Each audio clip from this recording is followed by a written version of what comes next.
Good morning, and I'm Dr. Dana Hawkinson, Medical Director of Infection Prevention and Control, in for Dr. Steve Stites today. On the desk alone, feels a little bit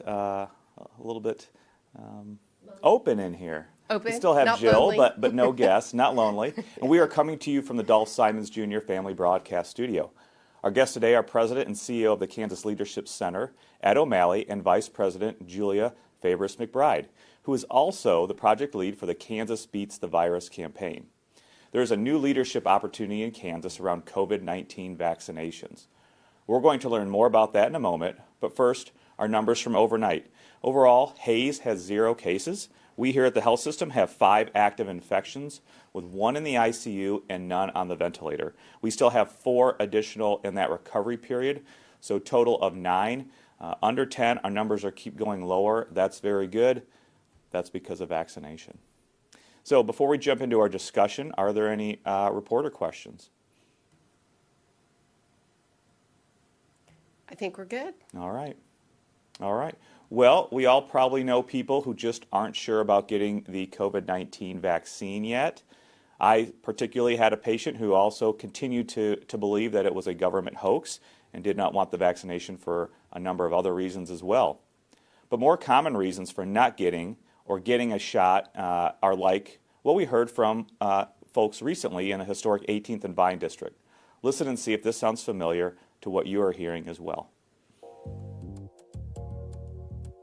Hello, my name is Anthony Nickens, and I'm here at the historic 18th and Vine district here in Kansas City. Today, we are just talking to a few people about how they feel about the COVID vaccine.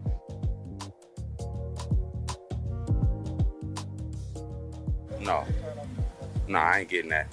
Yes, I had the first dose already. I take my second dose on Monday. I have received both of my vaccines now. I've received both doses of the Moderna. Yeah.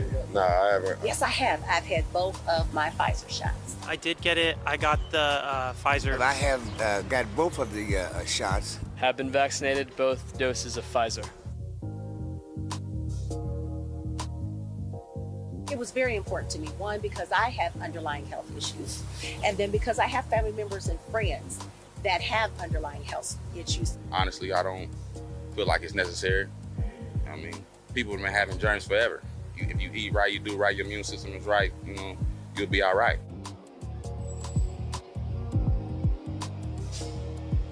You hear the thing about black people taking the vaccine. It's more so the thing about the Tuskegee program and other things, which is a valid point. You think about the United States government in its past history when it comes to vaccines. My mom was hesitant to get it. Her concern was just how do we know that we're not going to find out something 10 years later. I think the transparency of some of our political leaders getting their vaccines in public places is a great step. Most people would feel comfortable getting a vaccine from their own doctor or a doctor that they see and know and trust. Let them hear the real stories, not just the stories from the health department side and our physicians, but hear the stories from people like you and I. Be careful who you listen to. Make sure that you're getting data and facts and not hearing the ear of someone that's just so anti.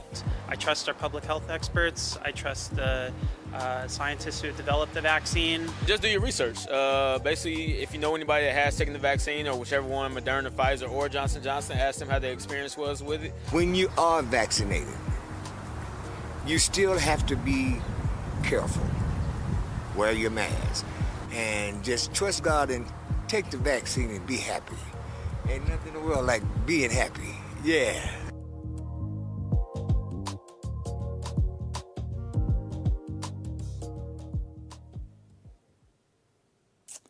So, welcome to Ed and Julia. The first question for both of you, and I'll start with you, Ed. Do these comments we heard in the Jazz District marry up with what you're hearing across Kansas?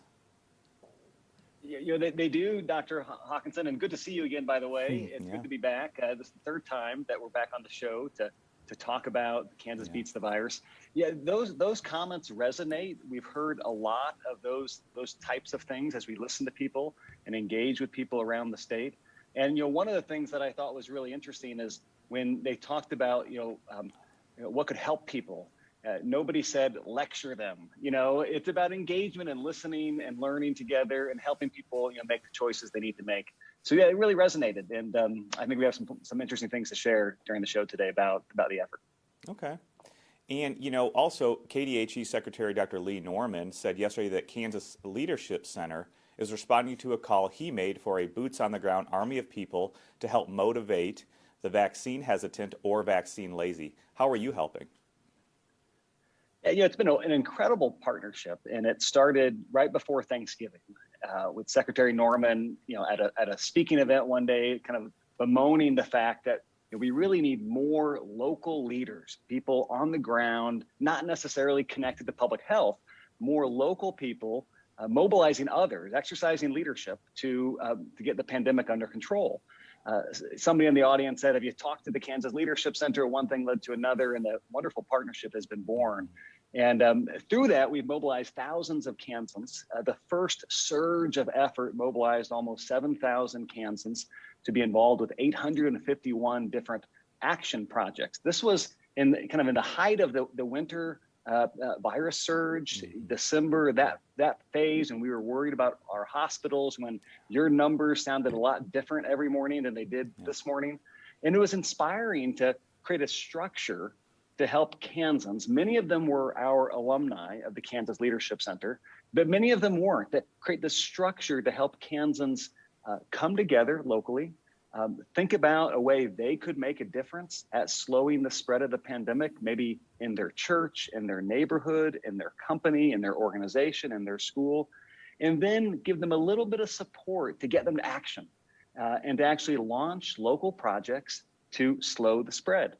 We know that the virus slowed everywhere in the country as December came to an end and into January. And we were really pleased at how fast it slowed in Kansas, and think that all that local action had something to do with it. We're back at it again with Kansas Department of Health and Environment, the governor's office in the state of Kansas, and most importantly, lots of local partners. This time trying to mobilize action projects specifically around vaccine hesitancy and mobilizing more people in that movable middle that we hear you all talk about, more people in the movable middle to make the choice to get the vaccine. Yeah, we definitely need that mobilization. And so the Kansas Leadership Center is focused on helping anyone who wants to lead do it successful. How does that training help in this situation when trying to convince more people to get the vaccine, as you alluded to? Yeah, a little bit of background. Kansas Leadership Center has a health connection in our history. The Kansas Health Foundation is our primary investor. They provided the initial idea to create the Kansas Leadership Center 15 years ago. They provided the seed funding and continue to provide core support. Their belief has always been that if you're going to create truly healthy communities in the broad sense of the term, you need lots of people exercising lots of leadership for the common good, and not just the usual people. So I think it connects to what we're up to with this vaccine work and the pandemic. And what we really do is we bring people. This year it'll be close to 3,000 Kansans from all walks of life into intense multi-day training opportunities to build their capacity to lead others. And we don't just mean to be a better boss. We mean to mobilize people to solve tough problems, whether you are a boss or you're not a boss, whether you're in the workforce or you're that incredible grandma on the block that everybody knows really holds the power in the neighborhood to help people make decisions and move forward. So we work with all sorts of Kansans and giving them a framework to think about how do we engage others to find common ground to move forward. We've played out in lots of different ways and lots of different projects. It's never played out as big for us than this pandemic project. We're happy to do our part and really inspired by all the local leadership, the local stories of people stepping up. So that being said, what will success look like for this campaign? Yeah, I'd love to get Julia's thought on that here in just a minute. But we think about success in a couple different ways. Number one, we want the movable middle to shrink. By movable middle, we mean that the people who aren't the gung-ho, yes, I've already vaccinated, and aren't the heck no, I'm never getting vaccinated. We know there are a bunch of people in that movable middle, and we want that to shrink. So success is that movable middle shrinks. We get closer to herd immunity, as we hear you all talking about. There's also another set of ways that we define success. Ultimately, this is about civic engagement. It's about mobilizing people to hold and own and work this problem that is getting to herd immunity. The public health officials, the medical community have done extraordinary work. And that's not enough. We need more everyday people. We need more people in roles of authority and those not in authority, inside public health, inside healthcare, but also outside healthcare to engage civically in their neighborhoods, their communities, their places of worship, their organizations they're a part of, to mobilize people around these issues. So we're seeing these projects emerge to focus on getting more people vaccinated. But those are the two things. We want to shrink the movable middle and increase civic engagement. We know those things are tied together. Yeah, I definitely think the leadership outside of the healthcare setting in those business or other areas is going to be important. So, Julia, turn to you. What is your answer for that question? What will success look like for you? Well, practically, success looks like between now and August 1st, we want to see 500 action projects across Kansas. So we would love to see projects in all 105 counties, projects that are getting people vaccinated, that are providing trips to vaccination clinics for those who don't have access, that are incentivizing vaccinations in places where that feels like a great idea. And we're starting to see that. It's starting out slow because it's harder than it was back in December to make people feel that sense of urgency. But for me, success looks like people stepping up and creating projects that provide access to the vaccine. Okay. And also, in one of the recent Kansas Leadership Center newsletters, you talked about the 750,000 Kansans who just weren't sure about the vaccine. How did you come by that number, and what does that research tell us about that group of people?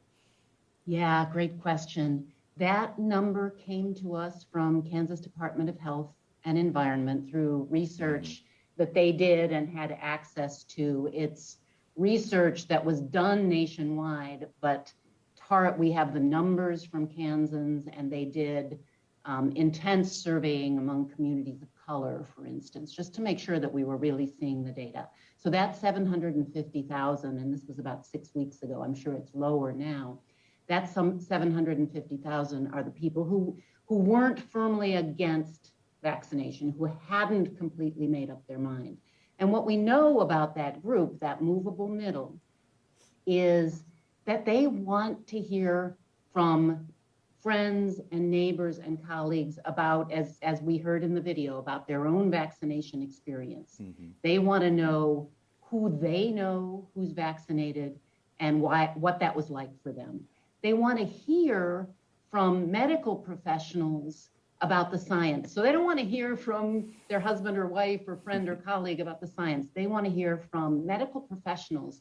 But key to many of our projects is they want to hear from local medical professionals, from people who look like me, from people I have a relationship with. So in a lot of cases, it doesn't mean people at the national level or people at the state level, but local, trusted medical professionals, my pharmacist, my doctor. And some people just don't know it's free. I mean, the research showed us that some people are worried about the cost of the vaccine. A significant number of others are worried about the cost of time off to get the vaccine and also time off if they get sick, as I did, from the second dose. So that's some of the things we know about that movable middle, and that first of all, we're learning from research, and second of all, we're learning from the experience of our alumni and friends as they engage in these projects. So how does Kansas Beats the Virus work? How do people who care about ending the pandemic or keeping restrictions less or keeping us opened up get involved to make a difference? First of all, they can call me, and I'll put, if there's a chat, I'll put my phone number in the chat. Second of all, they can go to kansasbeatsthevirus.org.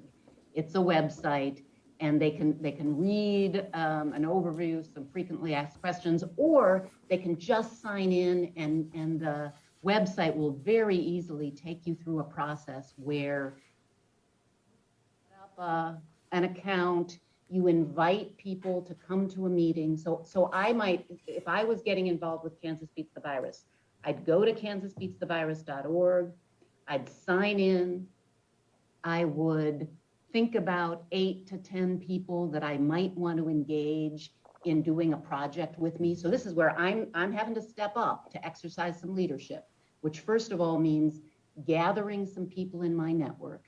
Then KLC will provide a facilitator, and we have enough professional facilitators ready to go that we can provide one for you anytime, day or night. So say you want to do yours at 8 in the morning or 8 at night. We've got a facilitator who will sign up right away, who will take you through a process where you and your team develop a project that you can launch right away in your community. And Ed, did you have anything Dr. Hawkinson, to add? I would just hop in real quick. And I think what's really exciting is when we say you and your team, that just might be you and your drinking buddies. That might just be you and your book club. Yeah, I know, that's I mean, right. that might, you know, it doesn't need to be like you and a professional group of people that sit around a conference table in suits and ties. And that's really the genius to this whole idea. It's a bit of an infrastructure, a bit of a way just to help people kind of organize for the common good. And one thing that we're really clear about is we think local people know best. Local people in that neighborhood, in that community, they know best how to reach people who might be vaccine hesitant. So let's just give them a little bit of support. We have some mini grants available as well that if projects require a little bit of funding, we can help with that. Let's give them a little bit of support, a little bit of access to financial resources. And by the way, without a really super hard, long grant application, let's make it a fast process, get some resources to people who just care and who really are defining what it means to exercise leadership. I mean, some people are working the pandemic because it's their job to work the pandemic, and that is amazing. And those people should be honored and uplifted. And there are a lot of people who are working the pandemic just because they care. And that's what this is all about, mobilizing those folks. And we think if we get a few more people, you know, do a little bit more, we can get this thing under control pretty quickly.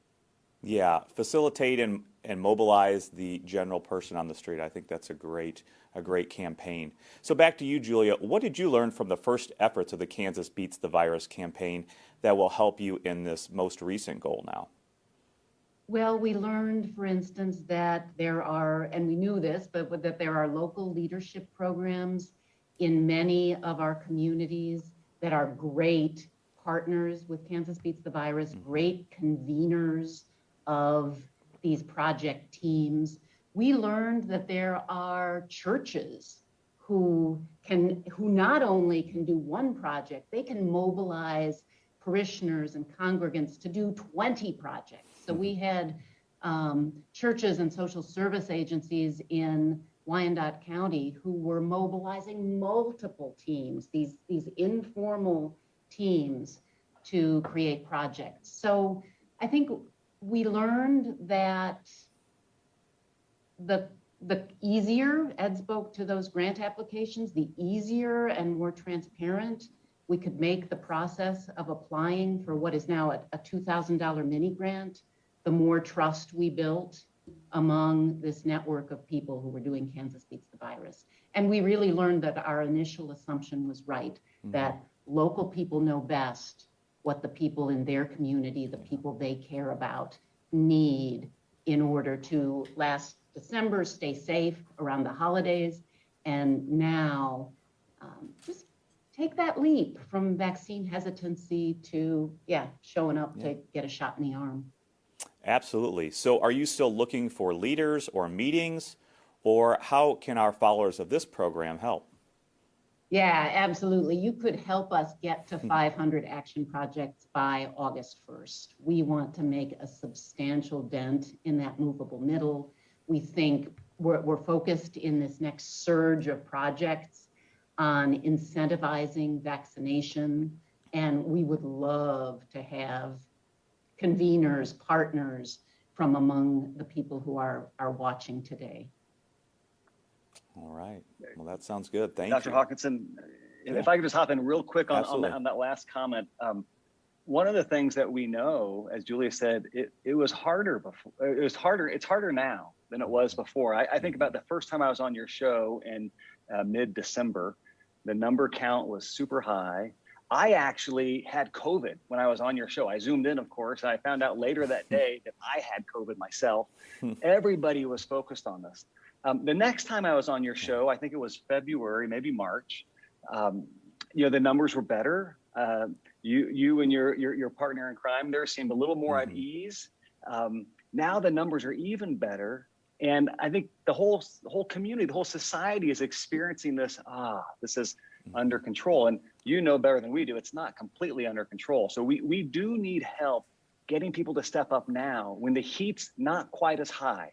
That now's the time where it takes even more leadership to kind of finish the job. So your listeners, your viewers, anything they can do to encourage people to go to kansasbeatsthevirus.org, get involved, become part of one of these action projects would be much appreciated. We're close, we can do this, but it is a harder lift. The final mile is always the hardest mile of the marathon. And that's where we feel like we are. Yeah. And Ed, I'll add that we have data from the last time around that shows when people get involved, they feel more connected and more willing to engage civically. So there are, other than more people getting vaccinated, there are community engagement, community development, community connection benefits to this as well. Absolutely. Thank you for that, both of you. So Jill, let's get to our questions. And we do have some this morning, but first I want to tell Ed and Julia that I would endorse any of the hundreds of our viewers that have shown up every single day for more than 300 episodes. I think they are showing leadership right by just doing that, right? Trying to get themselves informed. So, and Isaac is one of those people that I'd really hold up because he really has smart, thoughtful questions. And his first question for you today is he's interested in knowing, are restaurant owners, have they been part of your leadership people? Because he said, I know their industry has struggled a lot during COVID and they want to get back to full capacity. Are they stepping up and asking to be leaders? We have a number of relationships with people in all different types of sectors. I'm trying to think about, specifically, of course, the Thrive Restaurant Group, which is Applebee's, Carlos O'Kelly's, headed by our good friend John Rolfe. They've been very involved, especially lately, very involved at helping address this issue. And what I love about John Rolfe and his company, Thrive, again, all the Applebee's in the state, I believe all the Applebee's, Carlos O'Kelly's, the homegrown restaurants. What I love about John Rolfe and his company is that they understand the linkage between business success and getting the pandemic under control and wanting to do their part. They just did an incredible kind of vaccination promotion event in Great Bend, where if you signed up to get information about the vaccine, not sign up to get a shot, but you just signed up to get information, they gave you a free meal at Applebee's. It was a nice little experiment there. So that's, I think, a really neat example. We've had other examples of a lot of coffee shops, for example, in little towns and Wichita and Kansas City and Johnson County involved, mobilizing people to take on these action projects. I think there's probably more to do there. And I love the question of Isaac. But yeah, one thing I love about the Kansas Leadership Center's approach, our approach to this, is it is about engaging unusual voices. So it's not just about engaging the public health community, which is so important. It's also about engaging people outside of public health, but who have a key role, key stake in the game. And the other one I'll mention is Martinelli's Restaurant in Salina has partnered with a bicycle advocacy club, and the project was driven by the advocacy club, and then they engaged Martinelli's to help provide incentives to people that getting vaccinations. So Sarah has a really good question too, especially since this program is seen across the United States and in 33 countries. She's on the Missouri side and she wants to know, can I be a leader? Can I go to your Kansas Leadership Center? We are very inclusive, especially of people in the KC metro area, but we'll squeeze you in, absolutely. All right. Cindy wants to know, are these meetings in-person events or do you do them virtually? Ideally, they're virtual because our ability to provide facilitators any hour of the day or night depends on them being virtual. Particularly in this round, when it's safer to get together, if somebody wants to do it in person, we'll make every effort to make that happen. And Megan is asking, did you say that there are still grants available? There are. We have $1.4 million total in mini grants. So we have many opportunities for mini grants before we look at that starting to shut down. And I do just want to hop in on that. The grants are important because sometimes just a little bit of money can help a project happen. The first go around, though, I think there was a third of the projects that launched didn't request any funding, didn't need any funding. So not every project is going to require resources, but for the ones that do, we have a real easy way for them to get a small but important mini grant to help fuel the effort. Sharon's question may put you on your toes. She's gonna ask for a little bit of free, I think, demonstration. She's really in a tough spot. She wrote in yesterday and she's here again today. She says that she's really surprised that home health workers helping her 97-year-old mother are not vaccinated. And she says, but her occupational and her physical therapists are not. So how do you convince them? She said, what can I say to them? How do I approach them to say, I want you to be vaccinated? Go ahead, Julia. Hop in. I think I would start with getting really curious about why they're not, and maybe you've done that already. And then I would think, speak from the heart about how important it is to you and how important it is to your sense of safety for you and your family. Ed, what would you add? Yeah, I think I would add that I don't know if we can convince people. I think we have to create the conditions where they convince themselves. And I think that's alive and well with this. This is what, one thing we're noticing is, debating people won't get them to take the vaccine. Lecturing people won't get them to receive a vaccine. Creating the conditions, and what the research was showing us is that those conditions are like help people understand who else has taken it. That helps move the movable middle. Provide information about how to get it. That helps. Some people just don't know how. Where do I go? I'm confused. I got enough on my brain. I have a big enough to-do list. I can't figure out. I don't have the time to figure out. So providing information about the how could be useful. For some people, it's about creating access, giving them a ride or creating a clinic in their neighborhood. One of the projects that has emerged recently that we're connected to is a vaccine clinic for families of Down syndrome kids. Now, they could have gone anywhere to get vaccinated, but having a clinic just for them with doctors they know and appreciate and know their story, that has been powerful. So for some people, it's about creating access. And then again, as Julia said earlier, about lifting up credible voices in the local healthcare community. So those are some things that the research is telling us can be done to help somebody get to the point where they'll convince themselves. But I don't think we can convince others. I think that's why this is really a leadership challenge. Leadership is mobilizing others to make progress on big, daunting work. It's not about convincing them, it's about mobilizing them. So I appreciate the questioner's comment and situation, but I think that the first is don't try to convince, try to create the conditions so that person can convince themselves. And Neil and Isaac, I think they're with you. There's some chatter going on that they say that now that the infection rates seem lower, fewer hospitalizations, summer is here, that people are like, yeah, I have other things I can talk about.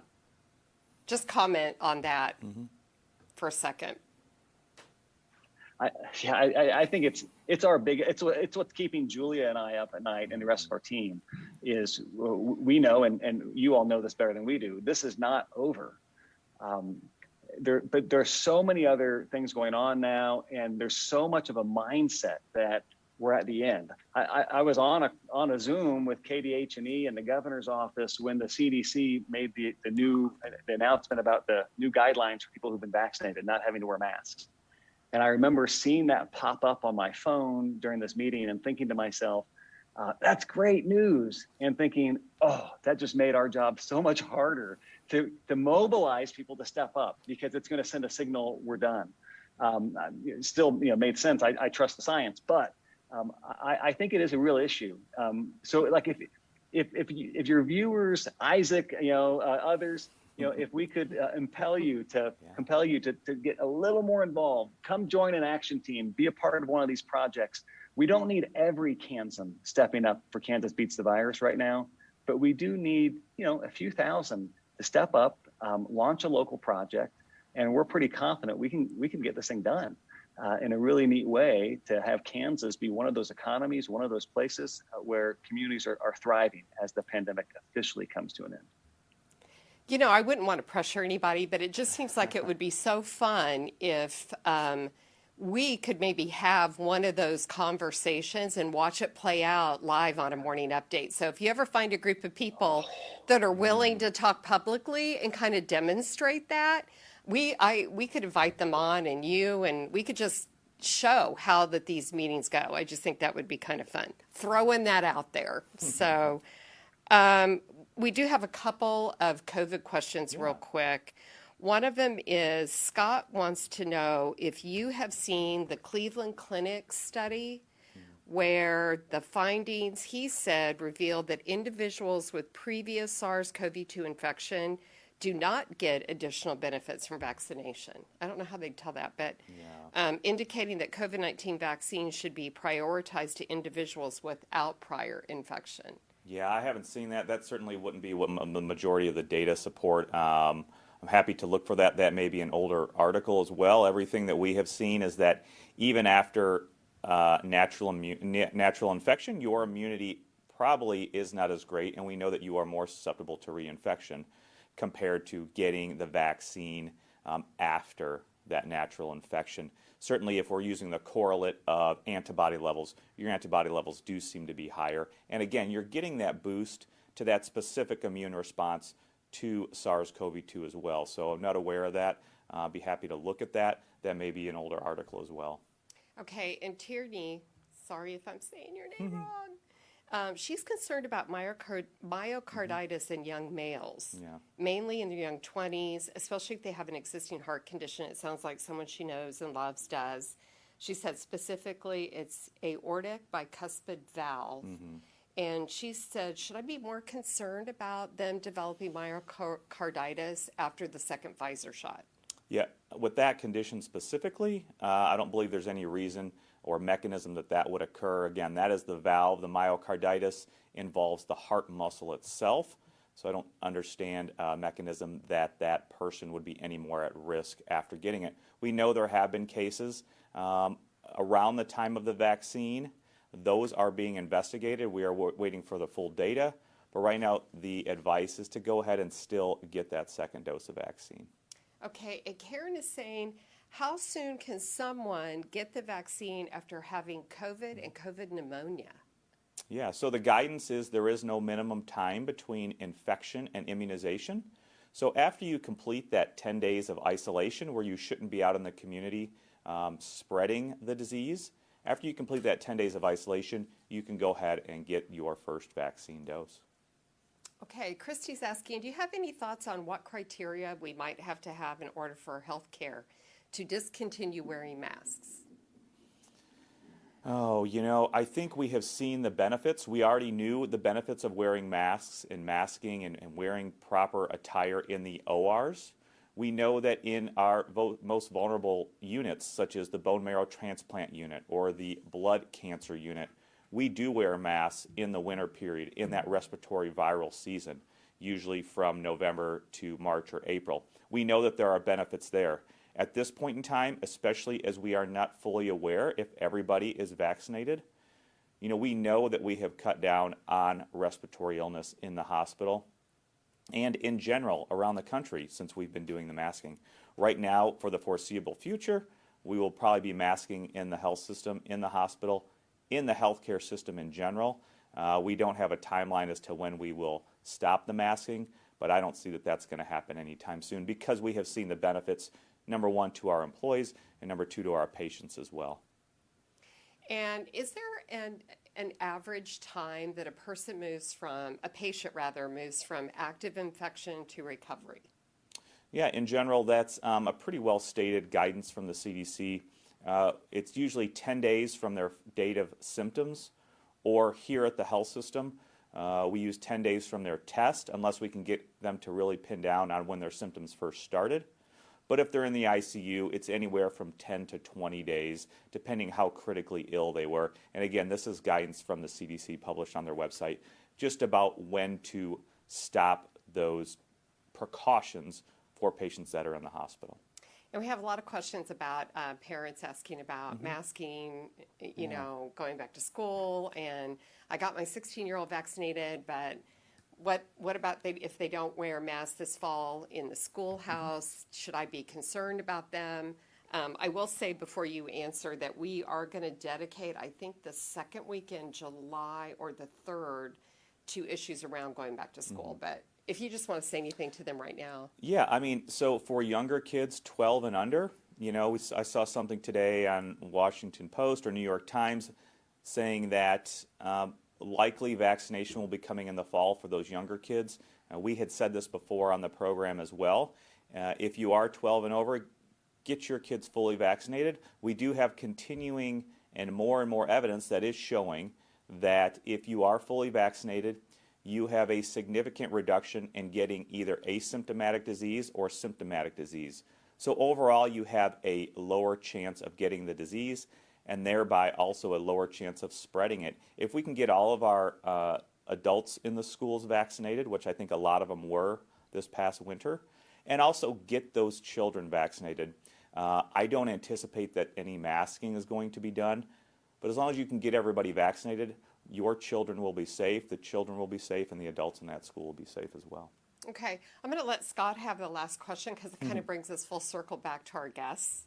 He says it's really hard to convince people to do something that they are not interested in despite the benefits. And he talks about losing weight, smoking cessation, eating healthier, and just, you know, I'm sitting here going, oh, I know that. I've been trying to lose my COVID-19 pounds that I gain, and it's hard. But so speak to Scott a little bit, and then we'll wrap up.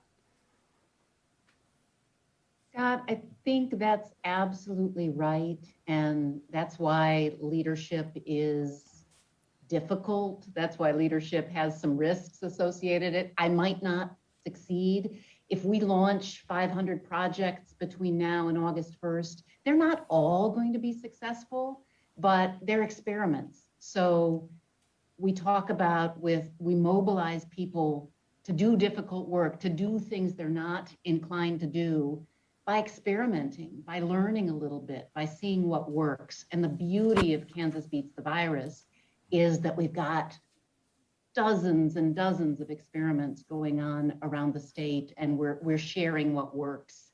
And people come together, and it keeps our spirits up, and it keeps us going back and trying again. I think what I would add in a more, Julia went broad, I'm gonna go real narrow.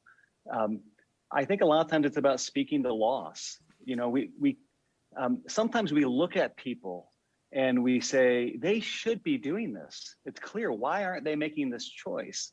There's usually a reason behind why they're choosing something else. And we often don't take the time to try to understand what is it, what value are they holding on to that suggests to them their current course of action is the right course of action. You know, maybe the most influential figure in their life isn't vaccinated. Yeah. And that's who they look to subconsciously and consciously for support and guidance. You suggesting that, or me suggesting they're making a bad choice, not getting the vaccine, making an obviously wrong choice, might just kind of fall on deaf ears for somebody who actually feels like what they're doing is being loyal to their dad or their mom or their mentor.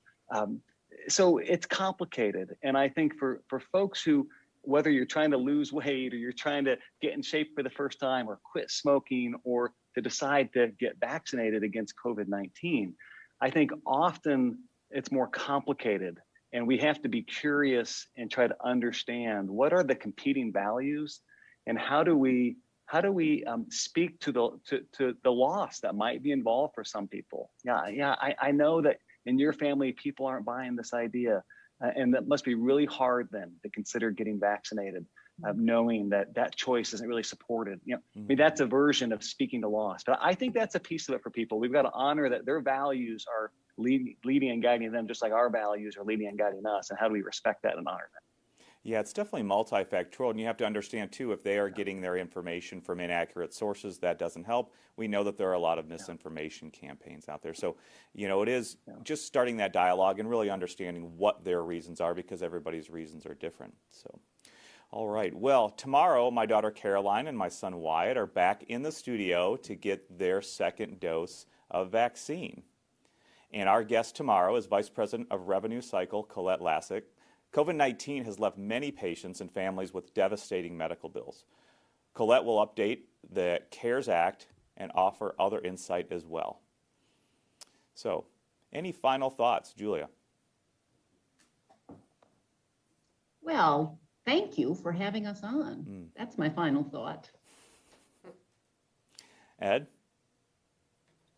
Thank you as well. We so appreciate the work you all are doing. We appreciate being able to come on every once in a while and tell the story of the ground game, the Kansas Beats the Virus ground game. So thank you.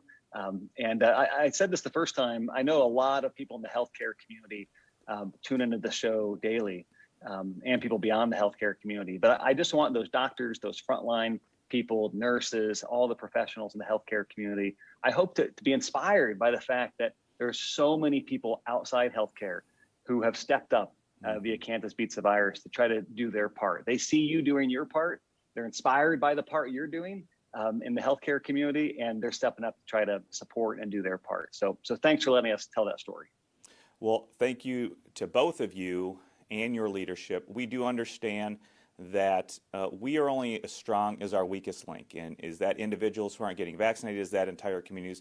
But thank you for helping promote that and really get everybody vaccinated, because we know that the way out of this pandemic and the way to keep our economy open and less restrictions is to continue to vaccinate. We know that vaccine provides good immunity even to those prevalent variants that are circulating right now. We've seen what's happening in other countries right now. Some have lessened restrictions, and we saw surges in cases. Some are still on lockdown. So the way out of this is vaccination. The vaccinations are extremely safe.